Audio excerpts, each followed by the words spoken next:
ఒక గార్డెన్లో సంతోషం, ఒక్క నిమిషంలో ఏడుపులు, అరుపులు, బుల్లెట్స్, రక్తం. ఈ వీడియోలో చూద్దాం ఎందుకు ఉద్దమ్ సింగ్ తన జీవితం జలియన్వాలా బాగ్కి అర్పిస్తాడు. చరిత్రలో కొన్ని గాథలు రక్తంతో రాయబడతాయి. జలియన్వాలా బాగ్ అందులో ఒకటి. ఇది కేవలం ఒక మాస్కర్ కాదు, ఇది భారతీయ ఆత్మగౌరవానికి చేసిన టెస్ట్. పిల్లలు, మహిళలు, వీళ్ళు మనందరి లాంటి భారతీయులు. వాళ్ళ తప్పేంటి? బ్రిటిష్ ఆధిపత్యాన్ని ఎదుర్కోవడమా? ఆ తప్పుకి శిక్ష 1650 బుల్లెట్స్. 1650 bullets. ఈ వీడియోలో మీకు రక్తంతో రాయబడిన భారతీయ చరిత్రలో ఒక అధ్యాయం చూపిస్తారు. అర్జున, నాకన్నా గొప్పవాడు కానీ గొప్ప వస్తువు కానీ మరేది ప్రపంచంలో అది 1919. బ్రిటిష్ భారతదేశంలో గట్టి రాజకీయ హల్చల్ జరిగిన సమయం. ఫస్ట్ వరల్డ్ వార్ ముగిసిన తర్వాత భారతీయులు బ్రిటిష్ సామ్రాజ్యానికి పెద్ద సహకారం అందించాక వాళ్ళు ఎక్కువ హక్కులు దొరుకుతాయని ఆశ పెట్టుకున్నారు. కానీ ఈ ఆశలు నిరర్థకమయ్యాయి. బ్రిటిష్ ప్రభుత్వం ఇండిపెండెన్స్ ఇవ్వలేదు. ఈ నిరాశ జనాల మధ్య కోపాన్ని కలిగించింది. ఆర్థిక పరిస్థితులు మరింత బద్ధకమయ్యాయి.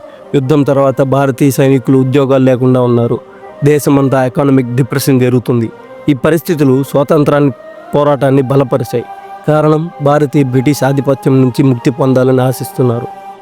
భారతదేశం బలపడుతున్నది. ఇండియన్ నేషనల్ కాంగ్రెస్ మధ్య మార్గంలో ఉంది. మహాత్మా గాంధీ ఆధ్వర్యంలో సివిల్ డిసోబీడియన్స్ ప్రక్రియ ద్వారా బ్రిటిష్ అథారిటీని సైడ్కి పంపింది. ఈ రైజింగ్ నేషనలిజం బ్యాక్డ్రాప్లో బ్రిటిష్ ప్రభుత్వం తన అధికారం కోల్పోవడానికి భయపడింది.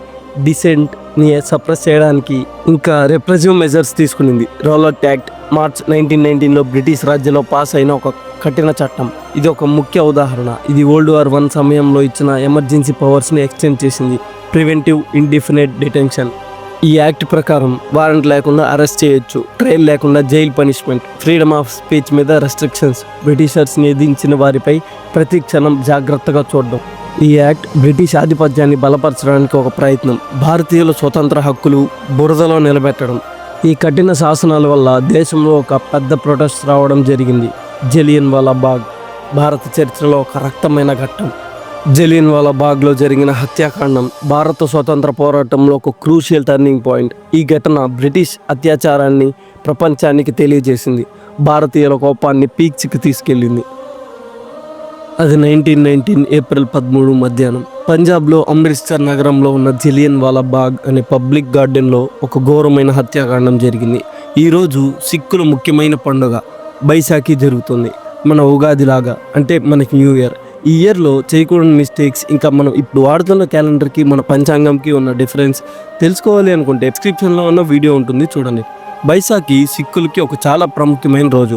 ఇది హార్వెస్ట్ ఫెస్టివలే కాకుండా సిక్కుల సాంప్రదాయంలో కలాస్ పంత్, సిక్ వారియర్ కమ్యూనిటీ స్థాపించిన రోజు. ఇండియా అంతటి నుంచి జనం పండుగ కోసం ఇక్కడికి వస్తారు. కానీ వాళ్ళకి తెలియదు అక్కడ ఒక ప్రమాదకరమైన రాజకీయ పరిస్థితి జరుగుతుందని. ఈరోజు 10,000 నుంచి 20,000 మంది men, women and children Jallianwala బాగ్లో అక్కడికి చేరారు. వాళ్ళకి 2 ఉద్దేశాలు: బైసాఖీ పండుగ సెలబ్రేట్ చేయడం మరియు రౌలట్ యాక్ట్కి విరుద్ధంగా ప్రొటెస్ట్ చేయడం. జనాలు పీస్ఫుల్గా ఇక్కడికి వచ్చారు. చాలామంది పిలిగ్రిమ్స్ వాళ్ళు బ్రిటిష్ వాళ్ళు నిర్దోషుల మీద వైలెన్స్ చేస్తారని అనుకోలేదు. అయినా పంజాబ్లో ఆల్రెడీ గాంధీ గారు పిలిచిన ప్రొటెస్ట్ వల్ల రాజకీయ పరిస్థితి చాలా టెన్షన్లో ఉంది. ఏప్రిల్ 10న జరిగిన ఒక ప్రొటెస్ట్లో బ్రిటిష్ సేన ఫైరింగ్ చేసింది. ఆ విప్లవంలో గవర్నమెంట్ బిల్డింగ్స్ మీద అటాక్ చేయడం, యూరోపియన్ వాళ్ళ మీద టార్గెట్ చేయడం జరిగింది. ఈ డిస్టర్బెన్సెస్కి రెస్పాన్స్గా బ్రిటిష్ ప్రభుత్వం ఏప్రిల్ 13 నుంచి మార్షల్ లా ఇంపోజ్ చేసింది. 4 కన్నా ఎక్కువ జనం కూడుకోవడం బ్యాన్ చేయడం జరిగింది. కానీ ఈ బ్యాన్ గురించి జనాలకు సరిగ్గా చెప్పలేదు. చాలామందికి ఈ తేడా తెలియదు. ఈ సమయంలో అమృత్సర్లో మిలిటరీ కమాండర్ బ్రిగేడియర్ జనరల్ రెగ్నాల్డ్ డయర్కి ఈ కూటమి గురించి తెలుస్తుంది. అతను 50 బ్రిటిష్ సైనికులు మరియు 40 గూర్ఖా ట్రూప్స్తో అక్కడికి వెళ్ళిపోయాడు. జలియన్వాలా బాగ్ అంతా వాల్స్తో చుట్టబడి ఉంటుంది. ఒకటే ఎంట్రన్స్ ఉంటుంది, అది కూడా సోల్జర్స్ బాగ్ చేశారు. వార్నింగ్ లేకుండా డయర్ డైరెక్ట్గా ఫైరింగ్ చేయమని సోల్జర్స్కి ఆర్డర్ ఇచ్చాడు. 10 నిమిషాల వరకు 1650 బుల్లెట్స్ ఫైర్ చేశారు జనాల మీద. ఎగ్జిట్ దగ్గర క్రౌడ్ మీద కూడా unarmed men, women and children పై ఫైర్ చేశారు. కొంతమంది భయంతో వాల్స్ మీద ఎక్కడం ట్రై చేశారు. కానీ ఎక్కువ మంది కాంపౌండ్ దగ్గర ఉన్న బావిలో పడిపోయారు. బావి నుంచి 120 మంది బాడీస్ రికవర్ చేశారు అని మెమోరియల్ ప్లేక్ చెప్తుంది. బ్రిటిష్ రికార్డ్ ప్రకారం 379 మంది చనిపోయారని చెప్పారు. కానీ ఇండియన్ సోర్సెస్ ప్రకారం 1500 మంది కన్నా ఎక్కువ జనం చనిపోయారు. ఇండియన్ నేషనల్ కాంగ్రెస్ ఎస్టిమేట్స్ ప్రకారం 1000 మంది స్పాట్లోనే చనిపోయారు. స్వామి సదానంద కూడా సేమ్ నంబర్స్ కన్ఫర్మ్ చేశారు. 1200 మందికి గుర్తింపు ఇంజురీస్, 192 మంది సీరియస్గా హర్ట్ అయ్యారు. కొన్ని యూకే రిపోర్ట్స్ ప్రకారం 6000 వరకు ఇంజురీస్ ఉన్న పాసిబిలిటీ ఉందని చెప్పారు. డాక్టర్ స్మిత్ అనే civil surgeon 1500 casualty deaths plus injuries report చేశారు. ఈ ఘటన ఇండియాలో షాక్ వేవ్ క్రియేట్ చేసింది. ఈ బ్రూటల్ యాక్ట్కి డయ్యర్కి కొంచెం కూడా రిగ్రెట్ లేదు. మైకిల్ ఓడయర్, పంజాబ్ లెఫ్టినెంట్ గవర్నర్, టెలిగ్రామ్లో చెప్పాడు, యువర్ యాక్షన్ ఈస్ కరెక్ట్. ఇక దానికి 2 రోజుల తర్వాత మార్షల్ లాని ఇంకా 5 డిస్ట్రిక్ట్స్లో ఇంపోజ్ చేశారు, అమృత్సర్లో కూడా ఇంక్లూడ్ చేసి. ఈ హత్యాకాండం బ్రిటిష్ అప్రెషన్కి చివరిదాకా ప్రూఫ్ లాగా నిలిచింది. భారతీయ స్వతంత్ర పోరాటంలో ఈ ఇన్సిడెంట్ ఒక టర్నింగ్ పాయింట్ అయింది. ఇది ఉద్దమ్ సింగ్ చూస్తున్నాడు. ఈ దారుణమైన దృశ్యం ఉద్దమ్ సింగ్ మీద గొప్ప ప్రభావం చేసింది. పిల్లలు, మహిళలు చనిపోయే ఆ దృశ్యాలతో తన హృదయం భిన్నమైంది. కొన్ని అకౌంట్స్ ప్రకారం 1000 మంది కంటే ఎక్కువ జనాల ఫ్యూనరల్ ప్రొసెషన్ కూడా చూశాడు. ఈ హత్యాకాండం తన జీవితంలో ఒక టర్నింగ్ పాయింట్ అయింది. అతను జలియన్ వాలా బాగ్ నుండి చేతులతో రక్తంతో కలిసిన భూమిని పట్టుకున్నాడు. తన తలుపు మీద చేసి ఈ రక్తంకి న్యాయం చేసే వరకు నేను నిలబడతాను అని శపథం చేశాడు. మ్యాస్కర్ తర్వాత ఉద్దమ్ సింగ్ రెవల్యూషనరీస్తో ఇన్వాల్వ్ అయ్యాడు. భగత్ సింగ్ ఇన్ఫ్లుయెన్స్తో తన జీవితం మొత్తం దేశభక్తి కోసం అర్పిస్తాడు. 1924లో అమెరికాలో ఉన్నప్పుడు గద్దర్ పార్టీలో జాయిన్ అయ్యాడు. ఈ పార్టీ బ్రిటిష్ రాజ్కి విరుద్ధంగా యుద్ధం చేయడం కోసం ప్రకటించింది. 1927లో భగత్ సింగ్ ఇన్స్ట్రక్షన్స్తో ఇండియాకి తిరిగి వచ్చాడు, తనతో రివాల్వర్స్ మరియు ఇమ్యూనిటీ తీసుకొని. కానీ పోలీస్ అతన్ని అరెస్ట్ చేసి ఇల్లీగల్ ఆర్మ్ ప్రొటెక్షన్కి 5 సంవత్సరాలు జైలు శిక్ష ఇచ్చారు. 1931లో రిలీజ్ అయ్యాక పంజాబ్ పోలీస్ అతని మీద కాన్స్టెంట్ సర్వేలెన్స్ పెట్టున్నారు. కానీ అతను జర్మనీకి వెళ్ళాడు.